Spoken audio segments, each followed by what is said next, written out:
एक ऐसा ब्रांड जिसके नाम में ही एक अमेरिकन ड्रीम जुड़ा था, जो कभी इंडियन रोड्स की शान हुआ करता था, आज वही ब्रांड इंडिया से कंप्लीटली गायब है।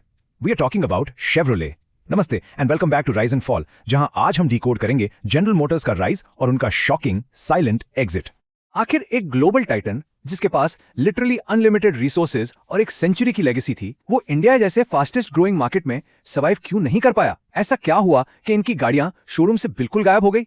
उनके इंटरनल केओस का अंदाजा आप सिर्फ इस एक नंबर से लगाइए, 9। 21 साल के अंदर जीएम इंडिया ने 9 अलग अलग सीईओज बदले। अब आप खुद सोचिए, जब लीडरशिप एक रिवॉल्विंग डोर की तरह हो तो कोई भी लॉन्ग टर्म विजन एग्जीक्यूट करना तो इम्पॉसिबल ही है ना।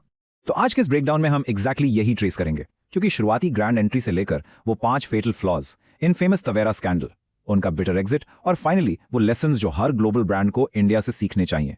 Let's dive in. स्टोरी शुरू होती है सेक्शन 1 से। The American dream arrives. 1996 में जीएम ने इंडिया में एंट्री मारी थी अपने जर्मन ब्रांड ओपल के साथ। गाड़ियां तो प्रीमियम थी, नो डाउट, पर उनकी कॉम्प्लेक्स इंजीनियरिंग और एक्सपेंसिव सर्विस ने इंडियन कंज्यूमर्स को पूरी तरह डरा दिया। अगर हम इनके 21 साल के सफर का मैक्रो व्यू लें तो ओपल के स्ट्रगल के बाद 2003 में शेवरले ब्रांड का ऑफिशियली लॉन्च हुआ। सब कुछ परफेक्ट चल रहा था अंटिल 2013 का वो मैसिव टवेरा स्कैंडल हिट हुआ, जिसने अल्टीमेटली 2017 में उनके एग्जिट का रास्ता साफ कर दिया। और देखिए, गिरने से पहले गोल्डन एरा भी था।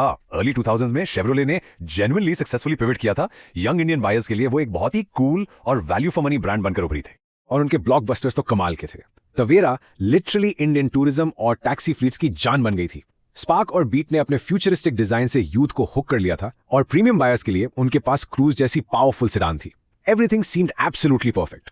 लेकिन कहते हैं ना, ऑन पेपर सक्सेस के पीछे रियलिटी कुछ और ही होती है। अंडर द हुड 5 ऐसी मैसिव स्ट्रेटेजिक फ्लॉज थी जो ब्रांड को अंदर से बिल्कुल खोखला कर रही थी। And this brilliantly illustrates the core issue. India एक अग्रेसिवली वैल्यू कॉन्शियस मार्केट है। हमें हाई रीसेल वैल्यू, सस्ती मेंटेनेंस और मॉडर्न टेक चाहिए। शेवी ने इसका एग्जैक्ट ऑपोजिट दिया। उनकी रीसेल वैल्यू 0 थी, पार्ट्स एक्सपेंसिव थे और उनके प्लेटफॉर्म्स मोस्टली आउटडेटेड थे। और उनके ऑपरेशंस में भी क्रैक्स थे। उनका स्लो ब्यूरोक्रेटिक मैनेजमेंट, उनका डीलरशिप नेटवर्क जो 400 से सीधा 200 पर आ गिरा, उनकी पुअर कस्टमर सर्विस और सबसे बड़ा धोखा 20 मॉडल्स धमाके के साथ लॉन्च करना और फिर अचानक 10 को मार्केट से पुल कर लेना। कस्टमर ट्रस्ट तो ब्रेक होना ही था। मैनेजमेंट स्टेबिलिटी का फर्क आप खुद देख लीजिए। जहां जीएम इंडिया ने 21 साल में 9 सीईओज बदले, वहीं absolute market leader Maruti Suzuki ने 35 साल में सिर्फ 5 सीईओज देखे। एक कंपनी कंसिस्टेंटली इनोवेट कर रही थी, जबकि दूसरी इंटरनल ब्यूरोक्रेसी में फंसी हुई थी।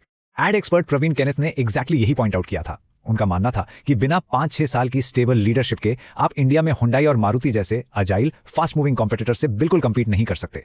अगर ये उनकी स्ट्रैटेजी में क्रैक्स थे तो 2013 का टवेरा एमिशन स्कैंडल एक स्ट्रेट अप फेटल क्रैश था। ये वो डेफिनेटिव टर्निंग पॉइंट था जिसने डाउनफॉल ट्रिगर किया, leading to a massive recall of over 1,14,000 vehicles. So हुआ ये कि जीएम के पास BS3 एमिशन नॉर्म्स मीट करने के लिए 2 टेक्निकल ऑप्शंस थे। एक रोबस्ट सेफ $2,000 का बॉश फ्यूल पंप या फिर एक $300 का एकदम बॉर्डर लाइन एग्जॉस्ट ट्वीक। सिर्फ $1,700 बचाने के चक्कर में उन्होंने चीप रूट यूज किया। अब मार्जिन ऑफ एरर कम था तो इंजन्स रियल वर्ल्ड टेस्टिंग में फेल होने लगे, पर इंजीनियरिंग ठीक करने के बजाय उनके एम्प्लॉइज ने शॉकिंगली टेस्ट सी फेक करना शुरू कर दिया। उन्होंने परफेक्टली ट्यून्ड इंजन्स को सीक्रेटली गवर्नमेंट टेस्ट व्हीकल्स के अंदर स्वैप कर दिया। Literal cheating. और तो और एक और डिसेप्टिव टैक्टिक यूज हुई। उन्होंने लाइट गाड़ियों में फिजिकली आर्टिफिशियल वेट डाल दिया ताकि वो हेवियर व्हीकल कैटेगरी में आके रिलैक्स्ड इमिशन रूल्स एक्सप्लॉइट कर सकें। जब ये कवर अप कॉमन के सामने एक्सपोज हुआ तो इमीडिएटली उनके ओवर 30 टॉप एग्जीक्यूटिव्स फायर कर दिए गए। इस स्कैंडल कंबाइंड विद गिरते हुए कस्टमर ट्रस्ट और उनकी एजिंग कार लाइनअप ने शेवरोले को एक डेथ स्पाइरल में डाल दिया, और यहां से शुरू होता है उनका द बिटर एग्जिट। उनके मार्केट शेयर का ये फ्री फॉल जेन्युइनली शॉकिंग है। 2010 में जो जीएम इंडिया में एक रिस्पेक्टेबल 6% मार्केट शेयर एंजॉय कर रही थी, 2015 आते आते वो श्रिंक होकर 1% से भी कम हो गई। And this happened when the rest of the Indian auto market was absolutely booming. फिर 2017 में अचानक से उनका अनाउंसमेंट आया, we are leaving India. It was an absolute nightmare. Over 400 dealers stranded रह गए, हजारों जॉब्स गईं, और लॉयल कस्टमर्स, उन्हें एक ऐसी गाड़ी के साथ छोड़ दिया गया जिसके ना तो अब पार्ट्स इजीली मिलने वाले थे और रीसेल वैल्यू तो वैसे ही 0 हो चुकी थी। जीएम का ये डिजास्टर्स एग्जिट ऐसे ही नहीं भुलाया जा सकता। ये हर उस मल्टीनेशनल कंपनी के लिए एक classic text book case study है जो इंडिया जैसे हाईली कॉम्पिटिटिव मार्केट में आना चाहती है। टाटा मोटर्स के मयंक परीख की इस कोट ने perfectly hit the nail on the head. उन्होंने कहा कि इंडिया इतना बड़ा और यूनिक मार्केट है कि इसे टेलर्ड सॉल्यूशंस चाहिए। आप बस अपने पुराने कोरियन या चाइनीज प्लेटफॉर्म्स उठाकर उन्हें रीबैच करके इंडियंस को नहीं बेच सकते। So the crucial point here is India में सर्वाइव करने के बेसिक रूल्स फिक्स्ड हैं।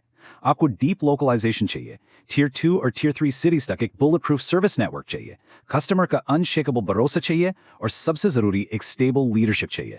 सिर्फ ग्लोबल ब्रांड टैग होने से यहां काम नहीं चलता। शेवरोले की स्टोरी एक बहुत बड़ी और बिटर रिमाइंडर है। Corporate arrogance, excessive bureaucracy, locally Indian mindset को इग्नोर करना और एक मैसिव एथिकल फेलियर ने एक 100 ईयर ओल्ड हेरिटेज को मिट्टी में मिला दिया। ये अमेरिकन ड्रीम इंडिया में सच में एक नाइटमेयर बन गया। तो इस पूरे ब्रेकडाउन को समझने के बाद एक बड़ा सवाल आपके लिए, क्या आज के टाइम में कोई और ग्लोबल ऑटो जायंट इंडिया में आकर यही एग्जैक्ट सेम मिस्टेक्स दोहरा सकता है, या फिर वो एरा अब जा चुका है? अपने थॉट्स कमेंट्स में जरूर बताइए। अगर आपको ये बिजनेस स्टोरी पसंद आई तो like and share for sure, and I will catch you in the next breakdown.